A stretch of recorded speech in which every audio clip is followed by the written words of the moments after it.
The most effective waterproofing method in a basement from our perspective at Pier is one that works.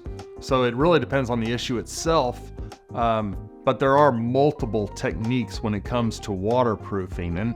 And sometimes, surprisingly, the best technique in waterproofing is to allow the water to penetrate through into the basement itself and then manage the water from the inside, which a lot of people don't necessarily understand. Say for a crack example, if you were to plug that crack or do some type of repair on that crack that doesn't allow the water to come in, that may be okay, but that doesn't take care of the water.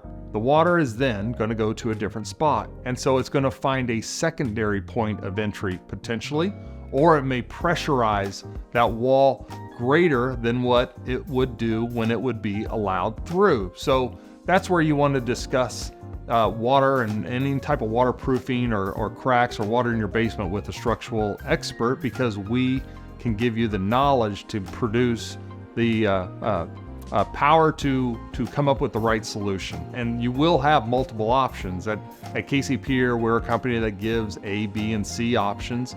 All of them will have different cost points and different warranties tied to them. We can help you think through those options, and we'll educate you on what the options may be best for your situation. And it may be a water management solution versus a water stopping solution. So really depends on what you're looking for, but in terms of effectiveness, it just simply depends on the issue itself.